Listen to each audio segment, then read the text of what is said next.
আমি ব্ল্যাকমেলের শিকার, মানে কাস্টমার আমাকে ইমোশনালি ব্ল্যাকমেল করছে, মানে ভাবা যায় না। মানে গোদ্দাপাড়া ভারী পাঁচতলা সকালবেলা যখন আমি রিসিভ করলাম তখন থেকে সমানে কল, এ যে সে কল নয় বাবারে ইমোশনালি কল করছে আমাকে।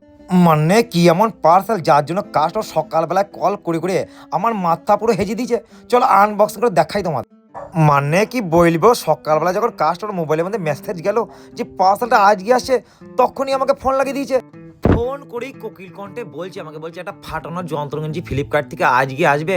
আমি তো বাড়িতে নাই, আর গ্রামের পার্সেল নেবো না, অমুক গ্রামে অমুক জায়গায় পার্সেল নেবো ভাই আমার, সকাল 10টার মধ্যে দিতে পারলে খুব ভালো। তো আমি জানি না কোনোভাবে সকাল 10টার মধ্যে ওখানে দিতেই হবে তোমাকে।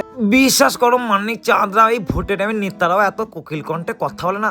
মানে যেই কোকিল কণ্ঠে কাস্টমার কাছে অনুনয় বিনয় করছিল, বলছে ভাই আমার খুব জ্বালায় পড়েছি, আমি ফাটা বাসে আমার আটকে গেছে, এখন কিছু করার নাই, একজনের কাজে এসেছি আমি, আর এই ওই ফাটানোর যন্ত্র যদি না থাকে তাহলে কাজ করতে পারবো না।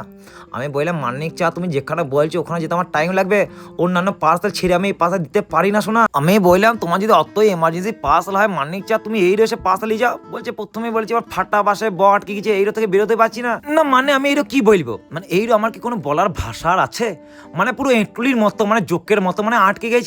মানে এই আটকানো কোনো মতে ছাড়া দিবি না, কি আর করা যাবে, সব ছেড়ে ছুড়ে দিয়ে বাবারে এই যোগ্য ভাইয়ের পার্সেলটা সবার আগে আমি দিতে এলাম। একে গোদ্দা ভারী পাড়া পার্সেল, তার মধ্যে ওপেন বক্স ডেলিভারি।